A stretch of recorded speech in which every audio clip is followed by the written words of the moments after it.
कि आपसे बात किए हुए काफ़ी दिन हुआ और इस बीच में काफ़ी चीज़ें बदली हैं और इस बदलाव में लोकतंत्र, संविधान, शासन तंत्र वगैरह वगैरह बहुत ही एक अलग शेप लिया है।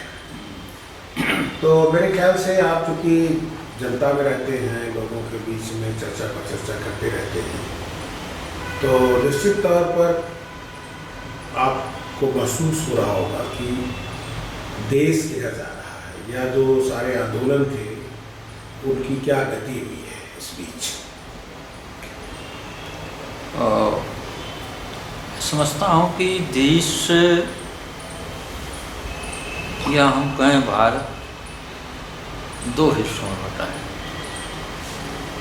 एक भारत तो शहरी भारत है, दूसरा ग्रामीण भारत है। बहुत सारी जो राजनीतिक, सामाजिक, सांस्कृतिक गतिविधियाँ हो रही हैं वो हमारे ग्रामीण भारत से उतना नहीं जुड़ी हुई हैं जितना शहरों में है। क्योंकि मैं देखता हूँ कि चेतना के स्तर पर अभी गांव की जो बहुसंख्यक जनता है वह लोकतंत्र क्या है, शासन सत्ता क्या है, उससे हमारी क्या अपेक्षाएं हैं, उससे हमको क्या चाहिए और हम क्यों किसी शासन सत्ता की तरफ रहें, इसकी बहुत ज़्यादा समझ नहीं। जो बहुत सारे हमारे बीच में पढ़े लिखे नौजवान हैं वो भी गहराई से हर एक नागरिक की जो समस्याएं, उसकी व्यक्तिगत समस्याएं, उसकी सामूहिक समस्याएं क्या हैं, इसकी गहरी पैठ उसकी नहीं, वो इस बात को समझ नहीं पाता। लोकतंत्र हमारा खतरा है। हमारे बीच के जो ओबीसी, एससी के, एसटी के संगठन हैं, संगठन करने वाले हैं, वो लोग इसको कह रहे हैं, बहुत दिनों से कह रहे हैं। 2014 के बाद से ही जब ये सरकार आई है, केंद्र में सत्ता में आई है, तभी से यह प्रश्न उठने लगा है, सुगबुगाहट हो गई थी कि लोकतंत्र हमारा किधर जाएगा, लोकतंत्र हमारा ठीक से चल रहा है या नहीं चल रहा है, चल पाएगा या नहीं चल पाएगा। तो जो देश का जो बहुत बड़ा हिस्सा है उस हिस्से में इसको लेकर के निचले स्तर पर बहुत सारी गतिविधियां नहीं हो पाती। हमारे ओबीसी, एससी, एसटी के संगठन भी कुछ चिंतकों में, कुछ बुद्धिजीवियों में सीमित रह जाती है। जो वहाँ पर लोग आते हैं उनका जो जुड़ाव होना चाहिए गांव की जनता से, गांव में रह रही जनता से, चाहे वो किसान हों, चाहे वो मजदूर हों, वो दलित हों, पिछड़े हों, उनके साथ उनका कोई बहुत ज़्यादा गहरा लगाव नहीं हो पाता है। तो वो आते हैं, कहीं बैठ जाते हैं, चर्चा कर लेते हैं। चर्चा करने के बाद जिस वक्त चर्चा कर रहे होते हैं उस वक्त बहुत उत्साह रहता है, बहुत ऊर्जा रहती, बहुत उबाल रहता है लोगों के मन में। लेकिन जब वो वहाँ से अपने मूल स्थान पर पहुँच जाते हैं तो वो ऊर्जा जैसे जैसे वो घर के नज़दीक पहुँचते हैं वैसे वैसे उनका उत्साह कुछ कम होने लगता है। कम इसलिए होने लगता है क्योंकि वो अपना स्वयं अपनी सोच का विस्तार नहीं कर पाते हैं, लोगों तक वो पहुँच नहीं पाते हैं। वो जा कर के अपने घरों में बैठ जाते हैं और आजकल जैसा सोशल मीडिया पर है, अपनी भावनाओं को वो व्यक्त करने के लिए उसका इस्तेमाल करने लगते हैं। ज़्यादातर तक वही होता है। इसीलिए इतने दिनों के बाद भी 5 साल बीत गया, इस सरकार का दूसरा कार्यकाल 5 साल का आ गया, लेकिन व्यापक बदलाव की तरफ कोई कदम आगे ज़्यादा नहीं बढ़ा है। 2-3 घटनाएं हुई इस बीच में। हम जैसे 2 मार्च नहीं है, तो शायद फरवरी का महीना था, 2 अप्रैल, हाँ सॉरी 2 अप्रैल। तो 2 अप्रैल में एक एससी के लोगों का एक बहुत बड़ा प्रदर्शन हुआ और उस प्रदर्शन का था जो एससी एट्रॉसिटीज के प्रति सुप्रीम कोर्ट का जो एक निर्णय आया था, जो उसको डाइल्यूट किया गया था, उससे जो दलित वर्ग था वो बहुत ही चिंतित था, प्रभावित था। और आशंकित था कि उसके साथ अन्याय होगा।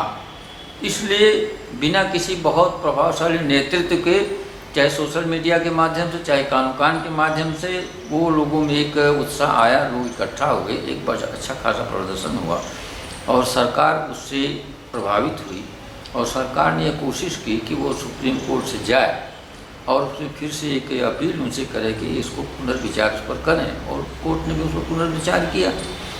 इसी तरह से जब ओबीसी का मुद्दा आया और आरक्षण का मुद्दा आया यूनिवर्सिटीज़ में, कॉलेजेस में, और 13 पॉइंट रोस्टर सुप्रीम कोर्ट के निर्णय के अनुसार जब लागू किया जाने लगा, तो उसमें पहले ही एक वर्ग हमारा जो था एसटी का, वो तो एकदम से गायब, क्योंकि 13 में वो कहीं आता ही नहीं था। और उस 13 में जो है 2 एससी आ जाते थे, 4 या 5 जो है उसमें ओबीसी आ जाता था, बाकी 9, 3 ओबीसी आता था, 1 एससी आता था और 9 जो है जनरल के लोग होते उस 13 में। तो इसको लेकर के 5 मार्च सन 18 को एक ज़बरदस्त प्रदर्शन फिर हुआ, देशव्यापी प्रदर्शन हुआ और सरकार उस मुद्दे पर भी झुकी और उसका परिणाम यह हुआ कि 200 पॉइंट का रोस्टर सरकार ने माना और उसको जारी भी किया। तो इस तरह से लोकतंत्र में जो मनमानापन हो रहा था उसको चेक करने के लिए ये 2 गतिविधियां लैंडमार्क के रूप में हमारे सामने आईं, लेकिन इसका भी विस्तार बहुत ज़्यादा नहीं था। गांव के स्तर पर इसका विस्तार नहीं था। गांव के वे अभिभावक जिनके बच्चे यूनिवर्सिटीज और कॉलेज में पढ़ रहे थे और जो आगे चल करके ये योग्यता प्राप्त करते कि वो कहीं पर अध्यापक हो सकें, उन अभिभावकों में इसके प्रति बहुत ज़्यादा चिंता नहीं थी, उनकी सोच इसके बारे में बहुत आगे नहीं बढ़ पाई थी। तो इस प्रकार से लोकतंत्र का जो एक होता है जन भागीदारी का जो सवाल होता है, वो जन भागीदारी कहीं पर आक्रांत हो गई थी, उसका वो जो स्वरूप होना चाहिए तो स्वरूप निखर करके नहीं आ पा रहा। और हमारे जो दुखद पहलू था, जो हमारे वे नेता हैं जो जिनको दलितों का या पिछड़ों का नेता माना जाता है, उनके अपने राजनीतिक दल हैं, उन राजनीतिक दलों में भी बहुत इस बात को लेकर के चिंता नहीं थी, बहुत ज़्यादा वो मुखर नहीं थे और उनका मौन रह जाना ही लोकतंत्र के विगलित होने का, उसके क्षरण का एक बहुत बड़ा कारण बनता जा रहा था और शायद अभी है। बहुत सारे मुद्दों पर अभी भी लोग मुखर नहीं हैं। इसलिए लोकतंत्र तब मजबूत होगा जब हमारा गांव जागे। जब तक हमारा गांव नहीं जागेगा, खेत खलिहान में काम करने वाले को लोकतंत्र की समझ नहीं होगी, उसको यह समझ नहीं होगी कि लोकतंत्र हमारा किधर जा रहा है, लोकतंत्र से हमके जो अधिकार मिला हुआ वो अधिकार हमारा सुरक्षित है अथवा सुरक्षित नहीं है, उस पर क्या खतरे हैं, जब तक ये गहरी चेतना उसके अंदर नहीं आएगी, उसके अंदर ये जागरूकता नहीं आएगी, तब तक हमारा लोकतंत्र सफल नहीं होगा। और जो लोग सत्ता में हैं वे जानते हैं, उनको ये मनोविज्ञान गांव वालों को मालूम है कि इनको बहुत ज़्यादा इन सब मुद्दों पर कोई सोच विचार इनका नहीं होता है। इनको हम धार्मिक मुद्दों में उलझा करके इनकी दिशा को हम बदल सकते हैं, इनको हम भटका सकते हैं और इनको जो है हमारे लिए खतरा बनने से इनको हम रोक सकते हैं।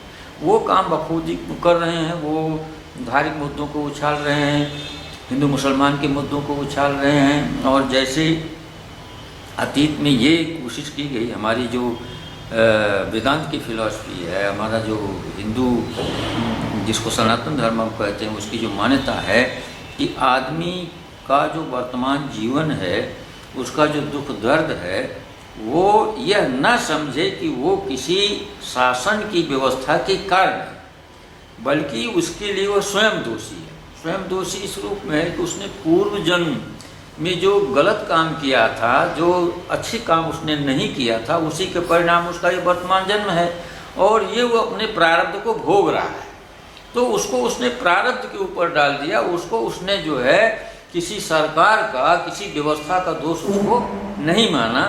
तो वो हमारी जो जिन्होंने व्यवस्था बनाई थी उन्होंने इस तरह से एक तरह से लोगों के दिमाग में भर दिया था, उनकी ब्लड में आ गया था कि हम अपने पूर्व जन्म का कर्म भोग रहे हैं, इसके लिए हम किसी को दोषी नहीं मानते, कोई इसके लिए दोषी नहीं है। तो वो व्यवस्था पर कोई चोट नहीं कर पा रहा, वो आत्मतुष्ट था कि हम भैया अच्छा कर्म करेंगे। उसको पढ़ाया गया कि इस जन्म अच्छा कर्म करोगे तो अगला जन्म तुम्हारा बन सकता है, ये जन्म तो तुम्हारा जैसा पिछला निर्धारित है वैसा ही रहेगा।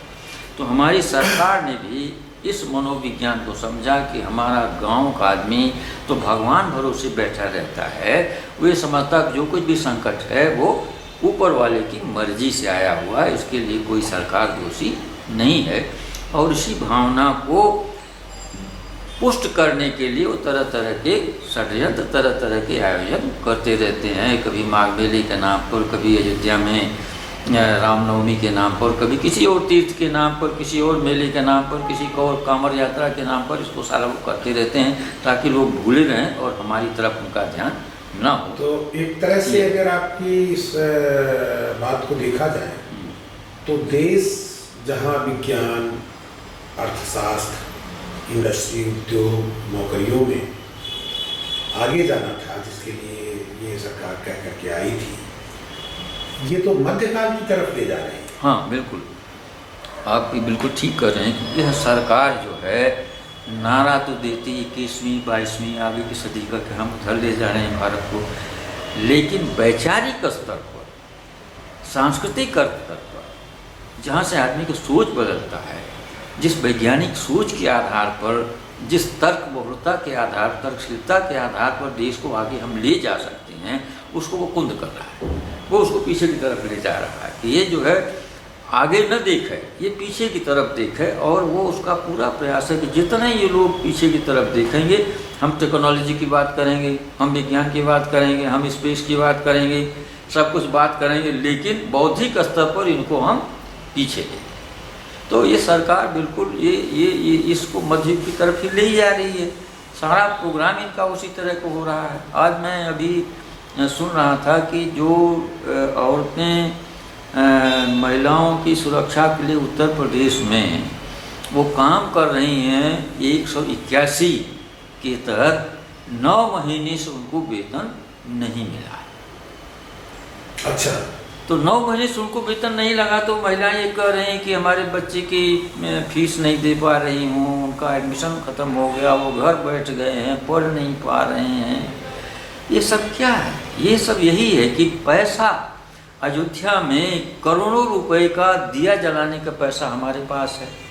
अयोध्या के सुंदरीकरण के लिए 4000 करोड़ से अधिक हमारे पास, 400 करोड़ से अधिक हमारे पास पैसा है, हम वहाँ लगा देंगे। लेकिन यो महिलाएं अपना घर द्वार छोड़ करके, जिनके भी कोई बहुत सी ऐसी महिलाएं उनके पति नहीं है, उनके और कोई कमाने वाला नहीं, उन्हीं की कमाई से, उन्हीं की वेतन से उनका घर परिवार चल रहा है, उनके बच्चों की पढ़ाई लिखाई चल रही है, उनको तक पैसा नहीं मिल रहा है।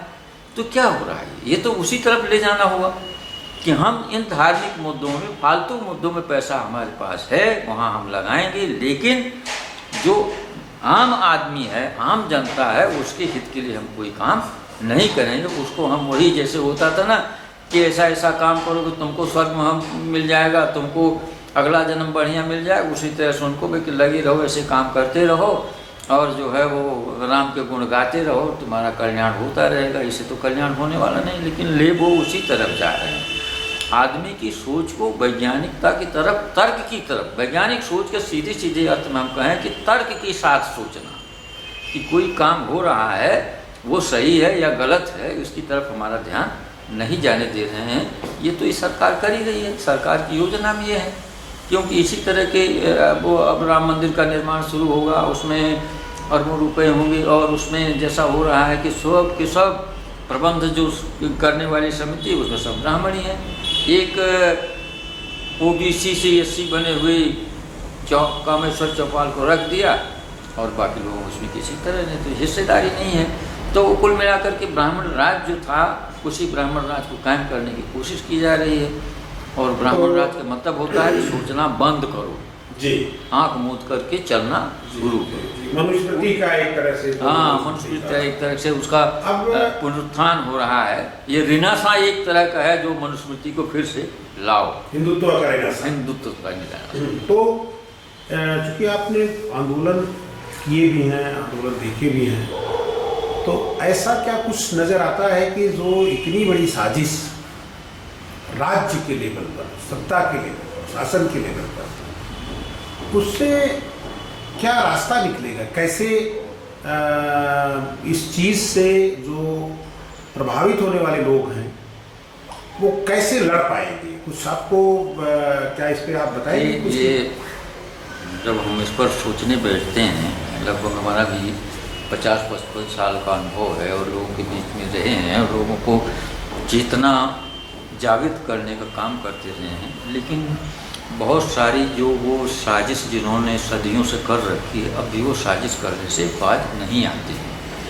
और जो हमारा समाज इस ब्राह्मणवाद से, मनुवाद से, हिंदुत्व से वो पीड़ित है, उस समाज का वो गहराई से साजिशकर्ता अध्ययन कर रहे हैं और उसमें जो कोई उनको कहीं पर घुसने की गुंजाइश मिलती हो पर उसमें घुस जाते हैं।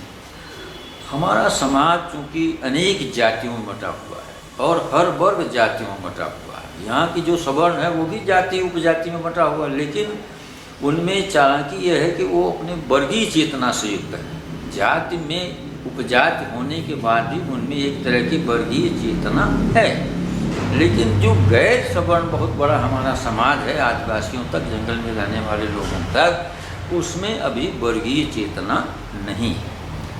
जो आज़ादी की लड़ाई के बाद कुछ आर्य समाज के कारण, कुछ किन्हीं और कारणों से एक चेतना आई, जातीय स्तर की चेतना आई कि हमको भी पढ़ लिख करके आना चाहिए, हमको भी हिस्सेदारी होना चाहिए, तो वो सारी जो चेतना थी वो जातीय अस्मिता में बदल करके आई, वो वर्गीय अस्मिता में बदल करके वो नहीं आई। तो ये जो हमारे बीच में जातियों के स्तर पर जो अलग अलग अस्मिताएं हैं, सामूहिक अस्मिता हमारी जो नहीं बन पाई, चाहे वो ओबीसी हो, चाहे एससी हो, चाहे एसटी हो, या यहाँ तक कि माइनॉरिटी को भी ले लीजिए, तो उसका परिणाम यह हुआ कि साजिशकर्ता हमारे अंदर जो अंतर्विरोध है, हमारे यहाँ जो ईर्ष्या, द्वेष और जलन की भावना है, यदि फलाना जात तो जो है आगे बढ़ गई, हम पीछे रह गए, फलाना जात ही हमारा हिस्सा खा जा रही, ऐसा उसको साजिशकर्ता समझा देते हैं कि देखो वो यादव तो आगे निकल गए और सब कुछ उन्हीं को मिल रहा है, मलाई तो वही काट रहे, तुम तो खाली उनके पीछे पीछे चल रहे हो, हमारे साथ आओ, हम तुमको जो है अच्छे रास्ते पर ले जाएंगे।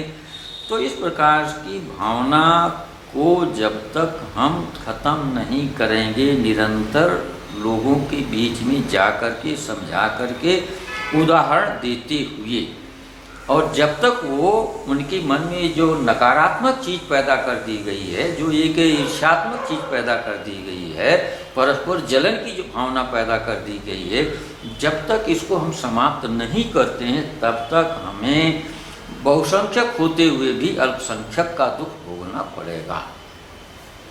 ये स्थिति है। तो इसलिए मुझे तुरंत तो कोई नज़र नहीं आता है कि एकदम से तुरंत से हो जाएगा, जब तक कोई वॉल्केनिक स्थिति ना आ जाए, बल्कनाइज न हो जाए एकदम से कोई स्थिति। तो ये जो आपने सवाल किया कि क्या हमको कोई रास्ता नज़र आता है, रास्ता तो है, रास्ता लेकिन थोड़ा टेढ़ा मेढ़ा है। उस टेढ़े मेढ़े रास्ते को हमको सीधा करना होगा। वो टेढ़ा मेढ़ापन क्या है कि हमारी आपस की जो फूट है, हमारी जो आपस की एक दूसरे के प्रति ईर्ष्या द्वेष की भावना है, इसको जब हम, आज बहुत सारे लोग इस तरह के हैं जो जिन लोगों ने भाजपा को ओबीसी में वोट दिया वो भी परेशान हैं और कभी कभी सोशल मीडिया पर लिखते भी हैं। तो मैं तो व्यंग्यात्मक हूँ, बोला जन लिख देता हूँ कि भाई क्यों ऐसा आप परेशान हो रहे हैं, आपकी सरकार है, आपने बनाया है, आप देखिए, आप सोचिए।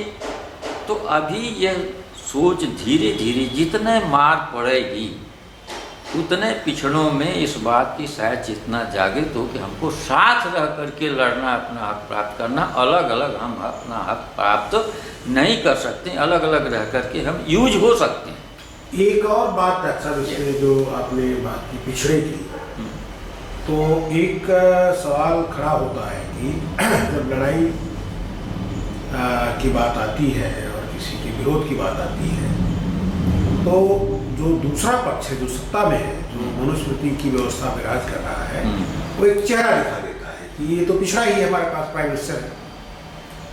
तो फिर जो पिछड़ा है उसको ये लगने लगता है कि तो मेरा आदमी है, तो मेरा आदमी, जो मेरे आदमी की वजह से जो लोगों में ये भाव बना हुआ है, जो बड़ी टैक्टिस से उस व्यक्ति को पिछड़ा बना करके, और वो जितने नुकसान पिछड़ों के हो सकते हैं, दलितों के हो सकते हैं, सब जब उस व्यवस्था के द्वारा कराया जा रहा हो, तो उसको किस रूप में देखते हैं, या विज्ञान में, या दर्शन में, या फिलॉसफी में ऐसे शासक या ऐसी व्यवस्था को का कभी ऐसा कुछ हुआ है इससे पहले भी?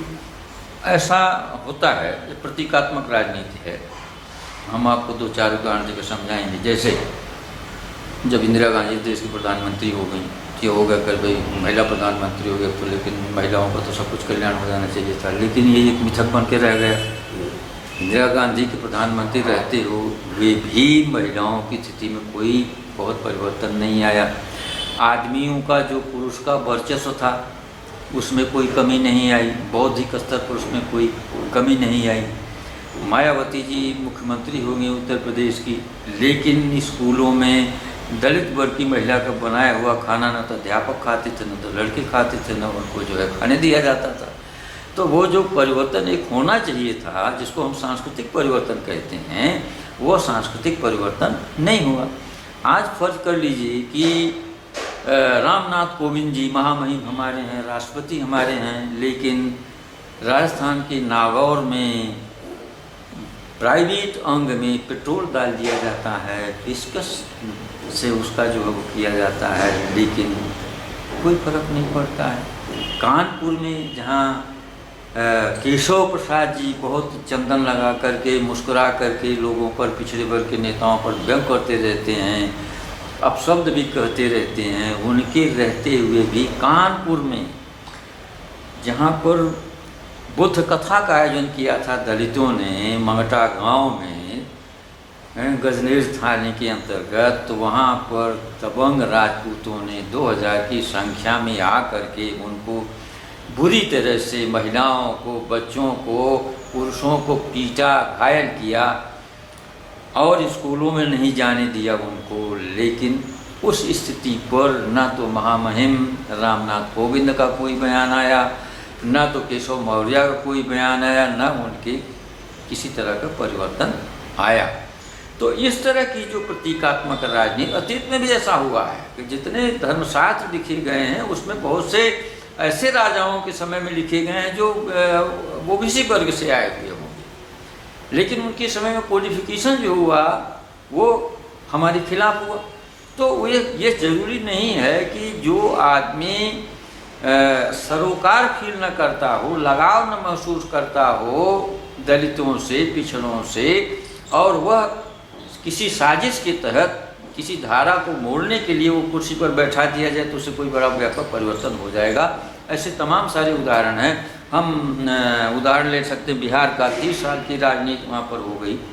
30 साल की राजनीति में बौद्धिक स्तर पर कोई परिवर्तन नहीं है। जो सामंती व्यवस्था थी, जो सामंतिक माइंडसेट था, वो सामंती माइंडसेट अभी भी वहाँ बरकरार है। उत्तर प्रदेश में अभी मैंने उदाहरण दिया आपको, ये जो सामंती माइंडसेट है, सामंती सेट माइंड बना हुआ है। यहाँ राम नरेश जी मुख्यमंत्री हुए, यहाँ पर मुलायम सिंह जी मुख्यमंत्री हुए, अखिलेश जी मुख्यमंत्री हुई, मायावती जी मुख्यमंत्री हुई, लेकिन इस सोच में कोई परिवर्तन नहीं आया। तो जो आप ये कह रहे हो कि हमारे बीच से जब तक जगदेव बाबू जैसे कहा करते थे कि निछक्का शासन शोषितों का जब तक नहीं होगा, अभी तक जो प्रतीति है, जो कुछ हुआ है, वो निछक्का शोषित राज कायम नहीं हुआ है।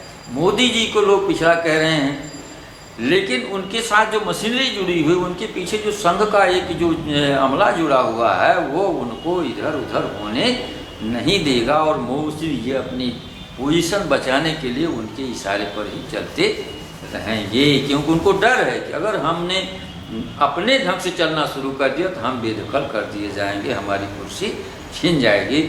इसलिए जब तक सांस्कृतिक स्तर पर, जब तक वैचारिक स्तर पर परिवर्तन नहीं होता है, समाज उस ढंग का नहीं होता है, तब तक कोई आदमी दलितों के बीच से या पिछड़ों के बीच से जा करके मुख्यमंत्री हो जाए, प्रधानमंत्री हो जाए, मशीनरी वही रहे, तब तक कोई परिवर्तन की संभावना नहीं है, किसी तरह कोई परिवर्तन होने वाला नहीं है। इसलिए पिछड़ा मोदी जी को चाहे जितना कोई कह ले, लेकिन वो कुछ कर नहीं सकते हैं।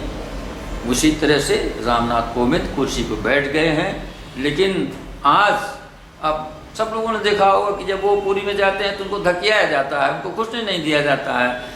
पुष्कर मंदिर पर जाते हैं तो उनको मंदिर के अंदर नहीं जाने दिया जाता, और वो शर्मिंदा होने के बजाय, अपने अंदर स्वाभिमान की भावना जागृत करने के बजाय वो सीढ़ियों पर बैठ करके वहीं पर वो जो है वो पूजा अर्चना कर लेते हैं और चले आते हैं। तो जो व्यवस्था है, जो दिमाग में जो परिवर्तन होना चाहिए, वो परिवर्तन ऐसे नहीं होगा।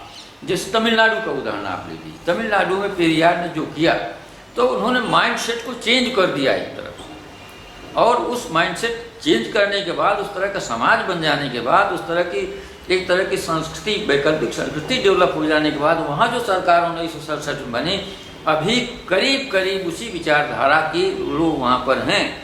और इसीलिए चूँकि वहाँ जो कमेरा वर्ग है, वहाँ का जो ओबीसी वर्ग है, जो पिछड़ा वर्ग है, करीब करीब सत्ता उसी के हाथ में। वहाँ के हाई कोर्ट में भी सबसे ज़्यादा अगर ओबीसी के जजेज हैं, एससी के जजेज हैं, तो हिंदुस्तान में मद्रास हाई कोर्ट में और कई हाई कोर्ट में नहीं है। सुप्रीम कोर्ट का तो कोई सवाल ही नहीं है। और इसीलिए चूँकि वहाँ पर डिग्निटी ऑफ लेबर को महत्व दिया गया है, इसलिए वह प्रदेश जो है सबसे बढ़िया और प्रॉस्परस, प्रगतिशील, समृद्ध प्रदेशों में गिना जाता है, उसकी गिनती होती है। तो आपने जो ये सवाल उठाया कि अगर हमारे बीच से कोई आदमी ऐसा हो जाता है, तो ये प्रतीकात्मक राजनीति है, जो लोगों को भ्रम में डालने के लिए है कि देखो मैंने बैठा दिया दलित को, राष्ट्रपति बना दिया, और क्या चाहिए तुमको, अच्छा ये संतुष्ट हो जाना चाहिए। ये जो स्लोगन आपने दिया प्रतीकात्मक राजनीति, हाँ, मैं पढ़ रहा था तो बहुत जगह मैं देखता हूँ कि भारत का जो दर्शन है, यहाँ का जो धर्म है, यहाँ जो अध्यात्म है, वो पूरा बेस्ड ऑन प्रतीकात्मक, सिंबॉलिक। हाँ, सही कह रहे हैं आप। और चूंकि प्रतीकात्मक दर्शन और वैज्ञानिक दर्शन और उसकी वैज्ञानिकता में जो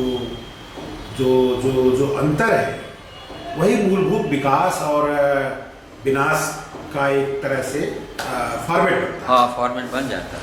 तो अब जैसे ही अभी हम ग्लोबलाइजेशन के दौर में दुनिया भर की चीज़ें आ रही थी, चाहे वो सोशल मीडिया को आप देख लें, चाहे और चीज़ें आप देख लें, लेकिन ये इतना पूरा ग्लोबलाइज होने के बाद, वो चाहे कांग्रेस की कैसे दौर में आई हो, जो भी आया हो, तो वो होने के साथ जो टूल्स मिले आपको, जो हथियार मिले आपके, उसको जिन चिंतकों ने, चाहे वो रामास्वामी पेरियार की बात आप कर रहे थे, ज्योतिबा फुले की बात आप कर रहे थे, कबीर की बात आप कर रहे थे, और उसके बाद के बहुत सारे जगदेव बाबू, रामस्वरूप, तमाम इस तरह के लोग हुए, जो मानवतावादी विचारधारा के जो लोग थे, निश्चित तौर पर उन लोगों ने प्रतीकात्मक चीजों को नहीं लिया। उन्होंने वैज्ञानिकता को महत्व दिया, विज्ञान को महत्व दिया, और तर्क से उनको समझने की कोशिश की। तो उसमें चाहे पाखंड हो, चाहे शादी ब्याह हो, चाहे मृत्यु भोज हो, चाहे धर्म हो, तमाम चीजों को छोड़ने की प्रेरणा दी, और धीरे धीरे वो बात बढ़ गई। समाज में एक ऐसा वर्ग बन रहा था जो इस तरह की छुआछूत, भेदभाव, शादी ब्याह, इन चीजों से हट रहा था। लेकिन एकदम से एक माहौल बनाया गया, तो क्या जैसे हमलावर होता है, जैसे हमलावर ये नजर क्यों नहीं आया, जो पूरे उस समाज के लोग हैं। ठीक कह रहे हैं आप। वो बहुत सारे चिंतक विचारक हुए, ये सही बात है। लेकिन ये जो मीडिया है ना, ये प्रचार तंत्र है। प्रचार तंत्र कई तरह का है। ये तो प्रिंट मीडिया है, इलेक्ट्रॉनिक मीडिया है, ये गांव वाला मीडिया है। गांव वाला मीडिया आप जानते हैं, पुजारी तंत्र जो है, पुजारियों का जो तंत्र है, वो भी एक मीडिया है। हाँ। तो जब हमारे बीच से कोई नेता उभरता है इस तरह का, जैसे रामास्वामी पे, तो हमारे ही बीच से कुछ लोग उसको विरोधी पैदा किए जाते हैं। अब यही की बात नहीं है। मोहम्मद साहब पैदा हुए कुरैश वंश में, तो कुरैशी ही खोज लिए गए उनका विरोध करने के लिए। और ईसा मसीह यहूदियों के बीच पैदा हुए तो यहूदी ही खोज लिए गए उनके विचार करने के लिए। उसी में से पैदा कर दिए जाते हैं विचारधारा, क्योंकि वो एक पहले से जो स्थापित तंत्र होता है ना, जिसका लोग कुछ चुने हुए लोग फायदा उठाते हैं, वो नहीं चाहते हैं कि उनका वो फायदा बंद हो जाए, तो वो उसी में से खोज लेते हैं। अब आप ज्योतिबा फुले का उदाहरण ले लीजिए। अभी मैं आपके और प्रश्न पर बाद में आता हूँ। ज्योतिबा फुले को जो उनका मुनीम था उनके पिता का, गोविंदराव जी का, जब देखा कि ये तो अपने बेटे को पढ़ा रहा है और इसका बेटा अगर पढ़ लिख जाएगा तो हमारी मुनीमी खत्म हो जाएगी, ये हिसाब किताब खुद ही करने लगेगा।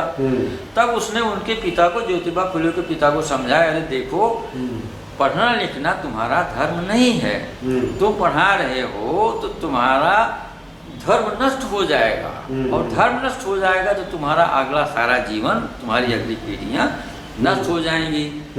जब उनकी पत्नी पढ़ाने स्कूल खोल दिया तब भी यही समझाया कि तुम्हारा तो सत्यानाश हो जाएगा कि तुम धर्म विरुद्ध काम कर रहे हो।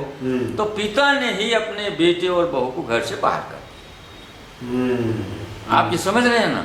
तो इसी को जब कोई आदमी किसी समाज में आकर के आगे बढ़ता है, आप ही अगर कोई बात कहने लगो तो आपके अगल बगल के लोग ये समझाना कहेंगे, लोगों को समझाएंगे, आपके घर गांव को वालों को भी समझाएंगे, अरे ये तो इनका नास्तिक हो गए हैं, इनकी बात मानोगे तो नरक में जाओगे, तुम्हारा अगला जन्म खराब हो जाएगा, तुम्हारी अगली पीढ़ियां खराब हो जाएंगी।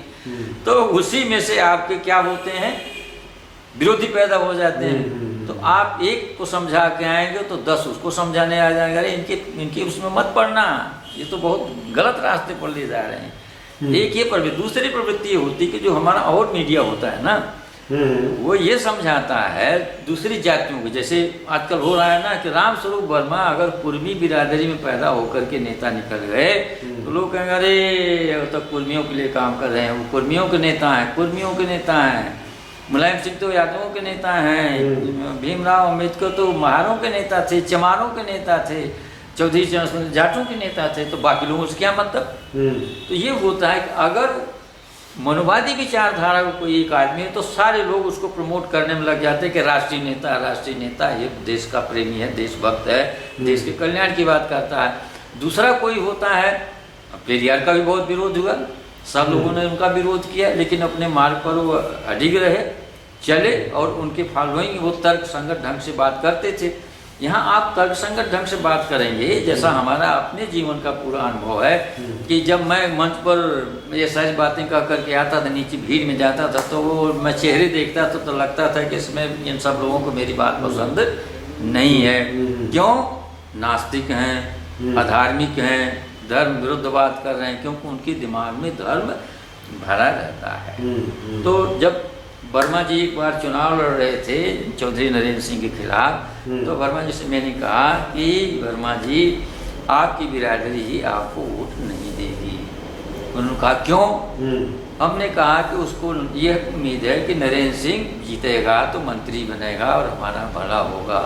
आप जीतेंगे तो क्या करेंगे? उसको आप पढ़ाएंगे कि यहाँ मत जाओ, वहाँ मत जाओ, ये खराब है, वो खराब है, तो वो ज़्यादा उनको पसंद करे। तो परिणाम उस वक्त हुआ था कि वो हार गए, नरेंद्र सिंह जीत गए। तो इस प्रकार से ये चीज़ है जो आपने कहा वैज्ञानिक सोच, सीधे सीधे अर्थ हम कहिए कि किसी बात को तर्क पर की कसौटी पर कस करके करना और मानना, यही वैज्ञानिक सोच का एक सीधा सरल सा अर्थ है कि आप किसी चीज़ के बारे में कारण और कार्य खोजिए। यह जो बात कही जा रही है इसका कारण क्या है, इसका फल क्या होगा, ये तर्क पर उतरता है कि नहीं उतरता है।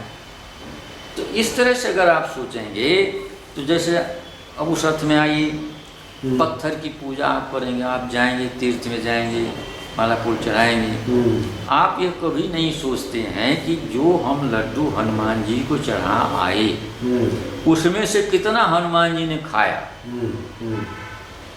और हनुमान जी ने अगर नहीं खाया तो कौन खाया, ये हम नहीं सोचते हैं। पैसा हमने जो वहाँ पर दान दिया, जो पैसा हमने चढ़ाया, वो पैसा क्या हनुमान जी ने लिया? हनुमान जी को क्या जरूरत थी? हनुमान जी को लंगोट बनानी थी, हनुमान जी को लंगोट खरीदता था कपड़ा उसके लिए, नहीं था। पत्थर में क्या है, क्या खरीदेगा, कहाँ बाजार में जाएगा, न तो चल सकता है, न हिल सकता है, न डोल सकता है, न बोल सकता है, उसमें तो कुछ भी नहीं है। लेकिन हमारा श्रद्धालु आदमी इस पर इस तरह से नहीं सोचता है। वो अपने पैसे चढ़ा के चला आता है। उस पैसे को और उस मिठाई का सदुपयोग कौन करता है? पुजारी करता है, पुजारी के लोग करते हैं, उसका घर उससे चलता है। तो बिना परिश्रम किए हुए, परिश्रम करने वाले का धन लूट करके अपनी जिंदगी चलाने का काम पुजारी करता है, और हमारा आदमी तर्क से सोचता नहीं है। वही वैज्ञानिक सोच हुआ ना कि पूछो भला, ये पत्थर बोलेगा, कहीं गवाही देगा, खाएगा तो टट्टी पेशाब करेगा, नहीं करेगा, करेगा तो कहाँ करेगा, कौन बहाएगा, कौन साफ करेगा, कौन कर रहा है, कुछ हो रहा है। इतनी गहराई से वो किसी चीज को नहीं सोचता है। और अगर वो कहेगा तो पंडित करे राम राम राम, तो तुमने तो अपना सत्यानाश कर लिया, तुम तो धर्म के विरोध में चले गए, बताओ तुम्हारा कल्याण नहीं हो, तुम्हारी तो अगली 7 पीढ़ियां जो है बर्बाद हो जाएंगी। अब ये भय दिखा करके आदमी को कहे हुए है, तो उसकी उस सोच पर जो है वो पलीता हुआ है। तो सवाल यही है कि हम तर्क संगत बात, यही पेरियार यही कहते थे कि ब्राह्मण को सम्मान देना बंद करो, तर्कशील बनो। जब तक तर्कशील नहीं बनोगे तब तक तुम कोई अच्छा निर्णय नहीं कर पाओगे। ये उनका कथन था, ये उनकी सोच थी। तो हमें यही है कि वैज्ञानिक सोच न डेवलप हो, आगे हम न जाएं।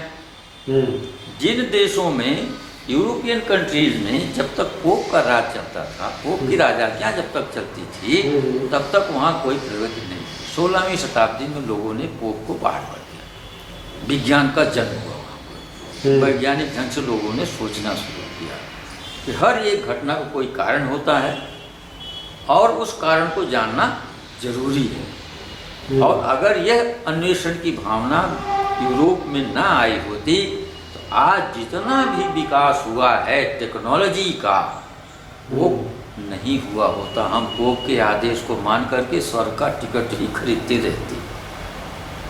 वो जारी करता था, टिकट जारी करता था स्वर्ग जाने का। जब उन्होंने बदल दिया, पोप को थ्रो आउट कर दिया, उसकी राजाज्ञा को मानना बंद कर दिया। भले पोप आज हो, लेकिन उसकी राजाज्ञा नहीं चलती है। अब यहाँ लोगों द्वारा चुनी हुई सरकारों के माध्यम से चलता है, काम होता है। इसलिए वो वैज्ञानिक तरक्की कर दिया, और भारत जो पीछे की तरफ ले जा रहा है, आज उसी यूरोप की खोज के आधार पर अपने को आगे बढ़ाने की कोशिश कर रहा है, लेकिन अपना आधार मजबूत नहीं कर रहा है। तो ये है कि सरकार जो वर्तमान है वो ये सोचती है कि आप में तर्क करने की शक्ति ना हो, आप उसी अंधविश्वास में, उसी पाखंड में, उसी चमत्कार में बने रहें, जिससे कि ये सरकार अपना आराम से काम करती रहे, अपना हित सिद्ध करती रहे। चलिए डॉक्टर साहब, आपने बहुत अच्छी बातचीत हमारे यूट्यूबर्स के लिए कही है। मैं इसको यूट्यूब पे डालूंगा और लोग इससे लाभ लेंगे। तो बहुत बहुत धन्यवाद आपका। हाँ, धन्यवाद। संश्लिष्ट विचार नहीं आ पाए क्योंकि